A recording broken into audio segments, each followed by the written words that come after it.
What's up with the Chocolatiers? This is my Invincible Season 2 review. So, Invincible is very popular. You probably know exactly what it is. For those who don't, Invincible is based on a comic book series written by Robert Kirkman, the creator of the Walking Dead comic book series. And basically, it's about this kid named Mark, and he kind of has like Superman based powers. Like instead of like heat vision and stuff like that, it's more like super strength and flight and stuff like that. But there's a huge twist, which I won't spoil just in case you haven't seen it or read it. Dealing with somebody that he knows, and it's pretty. It's not like The Boys, but it's very like dark and gritty type of deal. So it's not like your Marvel or your DC or something like that. And it's very adult, very mature, and it gets into pretty good themes and explores a lot of ideas and stuff like that about this world that he's created.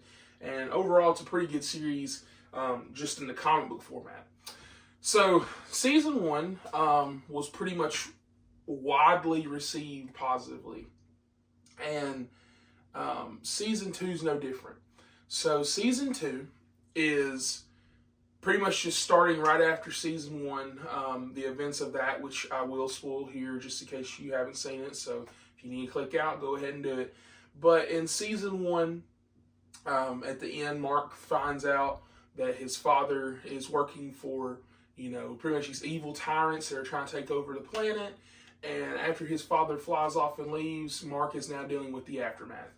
And so in this season, we get a lot more character development with Mark, and especially Debbie, which I really like to see, because Debbie, his mother, even though she was a really good character in season 1, she was more just kind of like the backbone, but in like a I show up every now and then type of way. And so in this season, she's pretty much in the forefront because his father's now pushed back.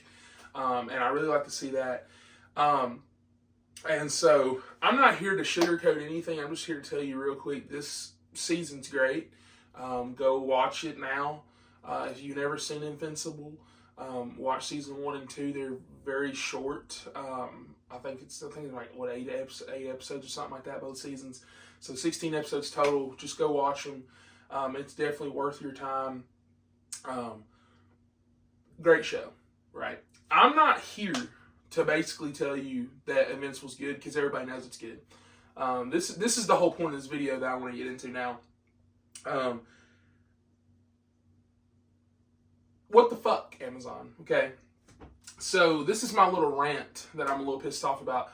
So Amazon wanted to create an ad-based platform, because I don't know if you have Prime. Actually, you probably do if you watch Invincible, for sure. But they have no ads, because Prime is high as shit anyways. And so, I mean, it's fucking almost $20, like $16, I think. Shit, I don't know how much. It's like, it's getting there. It's getting high. Because you get free shipping and stuff like that, but you also get Prime Video included. And so, you get all these good shows, like you got like The Boys and like Upload and, Invincible and like a bunch of other good shows. Like Prime's not failing on the show material. Like I think Prime's up there one of the best streaming services along with like Apple. And I think a lot of people forget about that. They usually start naming off stuff like Netflix first and this and that. But, that's where it's at for me.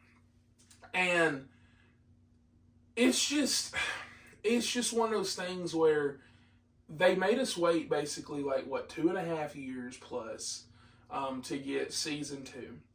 And we finally get season 2. And they give us 4 episodes out of 8. And then they make us wait again. I don't even remember when the mid-season finale came out, but I know it was sometime last year, and like we have to wait like four-ish months to get the last 4 episodes, and now they're with ads. And Invincible's gotten to the point where, as much as I do love it, like you've got a lot of people like myself who's just straight going to buy the rest of the compendiums and just finish reading it like that, and like I'll be damned with the show. I'm still gonna watch it when it comes on, but like, most TV shows, even the really good ones, the highest, I guess, kind of like a Euphoria situation. Like, there's no reason why it should take almost 4 years between seasons. Like, that's insane. TV is starting to become way too crazy because they keep on casting these high deal actors. It's fine if you're doing a miniseries. Like Austin Butler's in that one show on Apple TV. I'm trying to remember what it is. Masters of the Air or something. Yeah, I think that's what it's called. And like Apple TV's really good at doing that because a lot of times they're miniseries, you know? And that's fine. If you want to cast somebody big, like a Chris Hemsworth or like a like somebody like that, that's like, it's fine when you do a miniseries. Like right now I'm watching The Regime. I can't even think of her name. Was it Kate Winslet? And she dumb thick, by the way. But I'm just saying, when you have somebody like her playing in a show like The Regime, it's a miniseries. It's like 8 episodes, 10, whatever, how many they're doing, and it's done. She's never coming back, and she can go play whatever she wants to. But my problem is that, like, kind of like in the case of Invincible, I love Steven Yeun so much. I love J.K. Simmons. I love all these people that do, like, all these actors. But when you get all these big actors that play in all this other stuff, it's so hard to be like, okay, let's get them in the studio and record. Oh, wait, I'm playing my big movie. Oh, I'm doing this. Like, it's, to me, it's starting to become a problem. Like, it's kind of like when you watch, like, I don't know, any animated movie, and they'll be like, man, like, you know, like, for example, why in Kung Fu Panda 4, why, I didn't even realize that the villain was being played. I found out the voice real quick when she started talking. Viola Davis was playing the villain. And, like, it's just so weird. Like, even like the Paw Patrol movie, like, Kim Kardashian's in it. Like, why? I don't get why. And, like, I'm trying to be nice because I get Invincible. Like, like I said, love Steven Yeun, love J.K. Simmons and stuff like that. But, like, Sandra Oh. But, like, this is where the problem lies. And this is where I want to tackle Euphoria right now. So, like, you know, you cast Zendaya and all these other people, which the other people really weren't famous, you know. Like, Sydney Sweeney, you know, I love her to death. She had been playing other stuff, but she really wasn't like a household name like she is now. And so now that they're all big and famous and popular and all this other stuff, like Homeboy done played in Priscilla, you know, Sydney Sweeney's over here starring Immaculate, Anyone But You, and like other crap, and like, you know, Madam Web. Like, you know, when you keep doing this stuff, it's hard to shoot. Because I heard they had script problems for this show. But outside of that, like, it's not like they could just call them up in like 3 months about, hey, you trying to, like, dude, they're filming other stuff. And I'm getting kind of tired of it. Like, I don't get why all these big name people just, I don't get it. Like, Invincible, I feel like will take a lot longer. Because, like, even though they said season 3's pretty much done and it's going to be a lot less gap, but we might get it this fall. We might get it next spring, whatever. And so it's not going to take no 2-3 years and stuff. I get that. That's nice. I like that. But, like, what happens when, like, season 4 and 5 and stuff are trying to be shot and, like, Steven Yeun's playing in some movie or something like that, and J.K. Simmons, you know, like let's say in the next Spider-Man, I'm just saying, like, let's say in the next Spider-Man he's playing, you know, a bigger role or something like that. Like, I'm just saying, like, and I get that happens with actors, but it's just a big deal for me when you cast these huge stars. For something that I feel like anybody could have played. Like, yeah, they give all this emotion and scale and scope, but, like, I don't know, like, it's not like it's live action. And in the case of Euphoria, I will give them that, at least that's live action, but I don't get it. Like, why are we taking so long for TV shows now?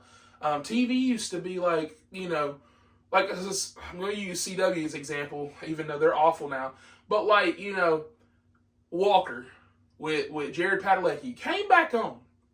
All-American. Came back on. I think they've been on less than a year. So, like, maybe 8 to 9 months. Maybe even less. Could have been 6, 7 months. I really don't remember the gap. But that's how TV used to be. You know, like 20 episodes, this and that. And I get you can't do that no more. TV has changed.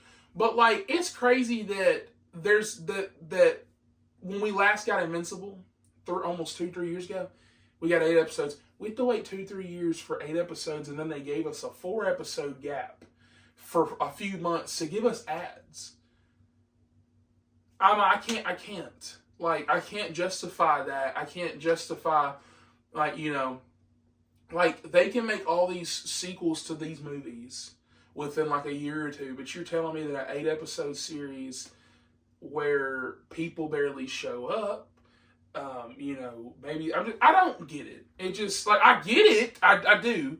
I'm like it makes sense, but I just don't understand why we keep allowing this to happen for TV.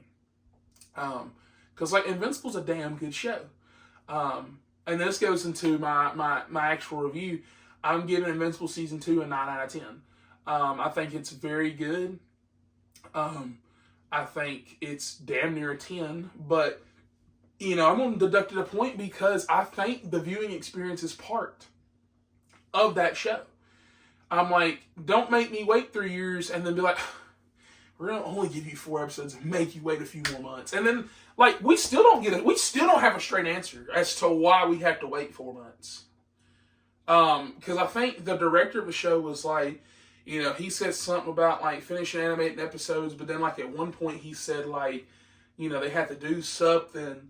And then at some point, somebody was like, no, they're just done. We're just like, wait. Like, it didn't make no sense. Like, we got like 1,000 different answers from everybody. And I don't know. Like, it's like, I just can't mentally justify TV anymore. Like, that's why I hate starting new shows. Like, you watch a new show on Netflix. Okay, it gets canceled. It's like a 10 out of 10. It's canceled. You watch something like Shogun on Hulu. Okay, good. Nice, good show. 10 out of 10. Miniseries. Great. Love that. But then for every show like that, you watch like a House of Dragon. It's like, oh, wow, this big budget show actually came on within like a year plus. Okay, cool. It's a little long wait, but it's like, I get all the CGI and this and that. And okay, I'll give you that. But then for every show like that, it's like Invincible, where it's like 2.5 years. So they're like, it's not going to take that long for season 3, but like it still might be like a year and a half, almost 2. I don't think it's going to be that long, but still it could be. It's just, TV isn't sustainable anymore. And I just, I don't know, like it's starting to actually piss me off because it's hard to watch a show unless it's like some CW garbage. HBO's got some bangers, Apple TV's got some bangers, but like most of the stuff like that I like on there all miniseries. Like their regular shows, a lot of times they get canceled. Like even like something like Euphoria. I'm one of the people that, while I don't think it's a 10 out of 10 show, I think the acting and stuff and the performances for people like Zendaya are very good. So I enjoy it for the most part. I'm like, dude, I think last season, what was that, 2021-2? And like, dude, it's been a while. Like, why am I at this point, I don't care. I don't care anymore. And so with that, let me know your thoughts about this situation and what you guys do. Like, what TV shows do y'all watch? Do y'all care as much as I do? Do y'all even give a shit? And if you do, yeah, please support the channel. Give a like, subscribe if you want more videos like this, and catch you guys on the next one.